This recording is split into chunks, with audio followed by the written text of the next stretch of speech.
when thunder rumbled and mountains shook, and even the gods on Olympus feared for their lives, you know something truly unimaginable had awakened.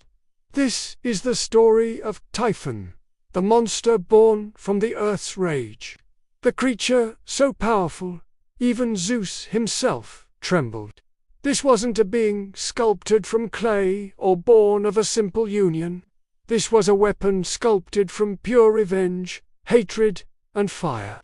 Today, we're diving deep into the darkest chapter of Greek mythology, a story where the gods came terrifyingly close to losing everything they had built. To understand Typhon, we have to go back to the very beginning of the Olympian reign. The war between the gods and the Titans, the Titanomachy, had just ended. Zeus, the new king, had emerged victorious. But his victory came at a terrible cost. He had cast his father Cronus and the other defeated Titans, his own uncles and aunts, into the deepest, darkest pit of the underworld, Tartarus. These Titans were not just enemies to Zeus, they were the children of Gaia, the earth herself. Imagine the grief of a mother, seeing her children defeated, humiliated, and locked away in eternal torment. Gaia's heart broke, and that heartbreak, that profound sorrow, began to curdle and twist into something far more dangerous. It turned into a rage so immense it shook the very foundations of the world. The oceans churned, mountains groaned, and the ground cracked open. Gaia decided she would not stand by and watch her children suffer. If the new king of the gods was going to rule through brute force and punishment, she would answer in kind. She reached deep into the primal forces of the underworld, gathering the darkest energies, the raw chaos that existed before creation itself.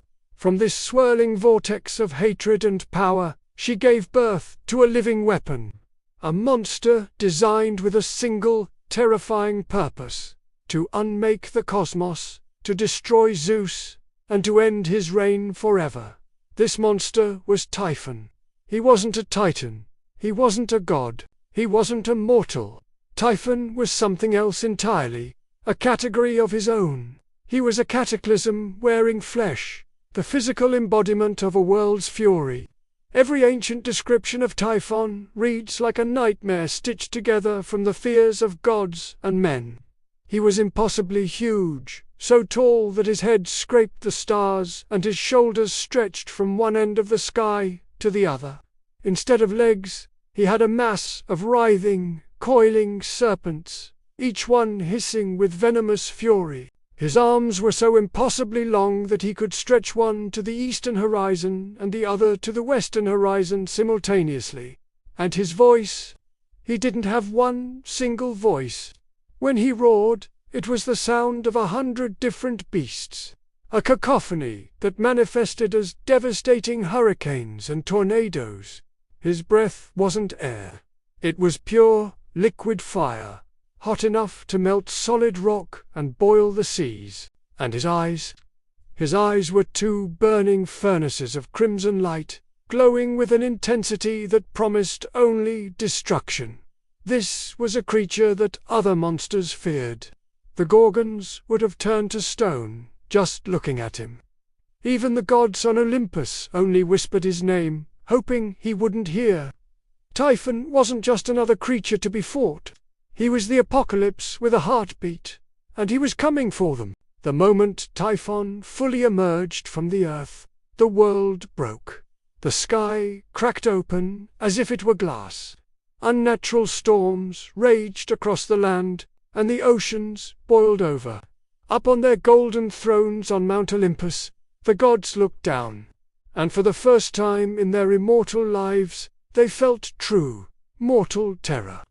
The confidence, the arrogance, the sense of invincibility, it all vanished in an instant. Panic erupted. Hermes, the swift messenger god, whose speed was legendary, didn't hesitate. He ran. Apollo, the god of light and reason, abandoned his post and fled. Even Ares, the god of war, the embodiment of courage and battle lust, dropped his weapons and ran for his life.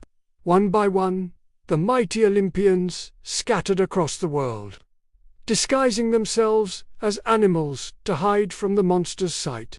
Only one god remained on Olympus. Zeus.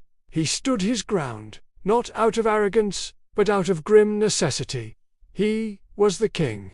He was the protector of the cosmic order. If he ran, there would be no world left to come back to. The reign of the gods would be over, and chaos would rule forever. So Zeus, the king of the gods, descended from his mountain to face the walking apocalypse. He unleashed everything in his arsenal. Bolts of lightning so powerful they could vaporize entire mountains.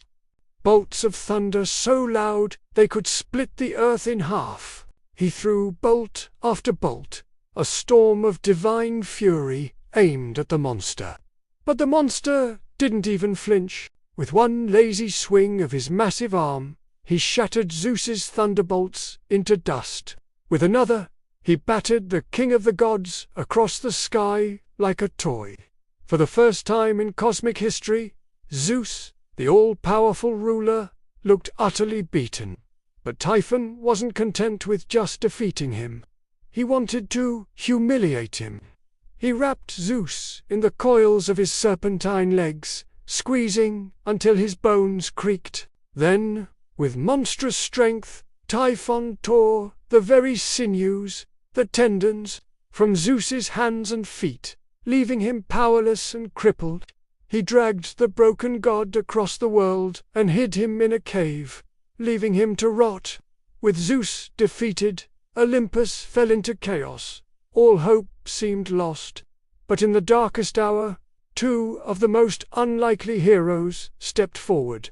Hermes, who had initially fled, used his cunning and speed. And with him was Pan, the wild god of nature, part goat, part man. While Typhon was distracted, gloating over his victory, Hermes and Pan snuck into the cave where Zeus was being held prisoner. Working together, they managed to find and reattach Zeus's severed tendons, restoring his strength and mobility. As they worked, they reignited not just his body, but his divine power. When Zeus rose again, he wasn't just angry. He was incandescent with rage. The sky didn't just darken. It burned white with pure, concentrated power. This was no longer a battle for survival. This was payback.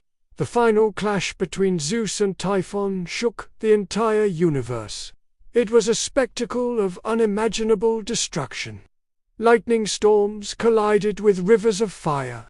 The ground split open, mountains crumbled into dust, and volcanoes burst forth from the tortured earth. The very fabric of reality seemed to tear at the seams.